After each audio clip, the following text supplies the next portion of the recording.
After the construction of the Moskva-class helicopter carriers, the Soviet Navy discovered a series of problems with these ships, so they decided to develop a brand new and more capable design.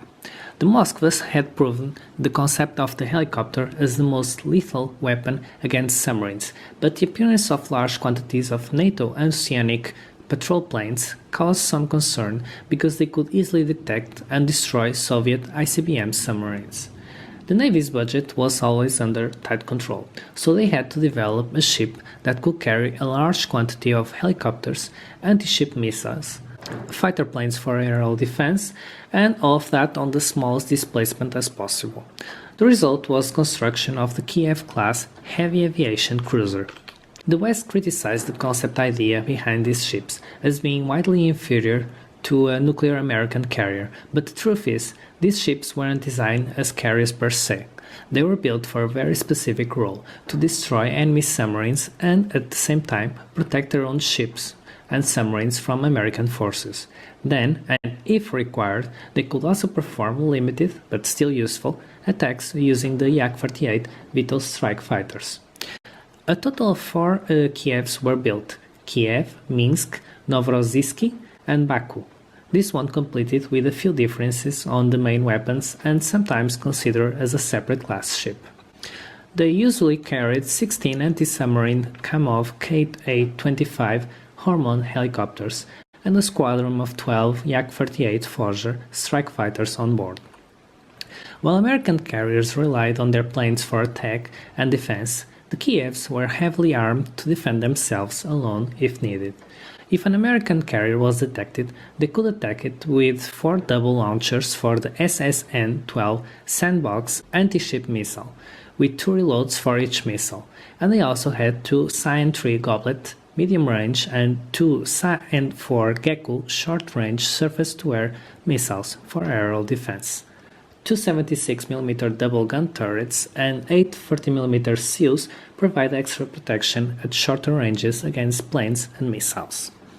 An anti-submarine FRS missile launcher was also installed on the front and, like all other Soviet warships, it was also equipped with the traditional combination of anti-submarine rocket and heavy torpedo tube launchers. These ships became the symbol of the Soviet Navy during the Cold War. Initially, the Yak-48 took off vertically from the ship, but after seeing the success that the British had with their Invincible-class carriers during the Falkland War, the Soviets also started to perform the same technique for the takeoff. With the end of the Cold War, these ships faced an uncertain future. Without money to keep them in service, and with the end of the operational career of the only plane that could operate from it, they were all sold. All of the first 3 Kievs went to China. Kiev became an hotel, Minsk became a museum, while Novorossiysk was scrapped. Baku was luckier.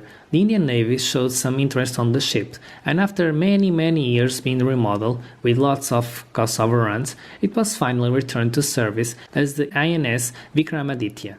So today, at least 1 Kiev still sails the sea. And now it's time to talk a little about the model, as usual.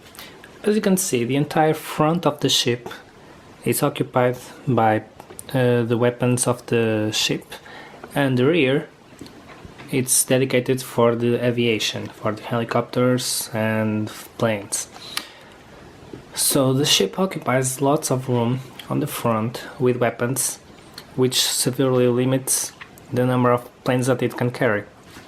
But it's able to attack submarines and ships with their anti-submarine, anti-ship and anti-aircraft missile launchers here. It's able to defend itself with all the SEALs and other weapons that it has. It also has plenty of radars and guiding systems for the missiles.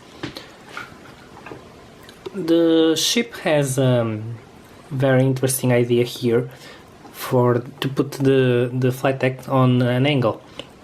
I use the wedge plates here, and if I remove the flight deck, I'm able to access the hangar.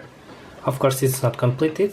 I can make some improvements here, but yeah, I can store the planes inside, and it's easier to go to the conventions and by carrying the planes inside, and this works quite well. It only has a small 1 degree difference from the real flight deck, so it creates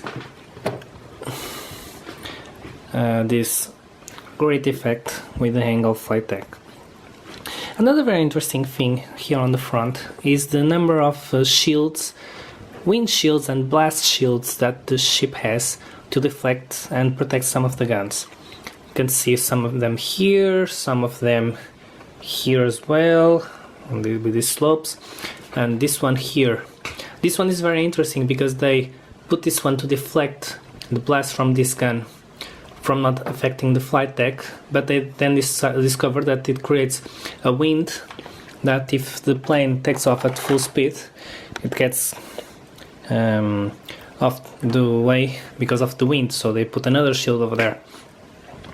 So yeah, it's a very interesting, a bit confusing idea, but it works well. So I hope you guys like it. Don't forget to visit my Flickr page and subscribe. Thank you, and see you next time.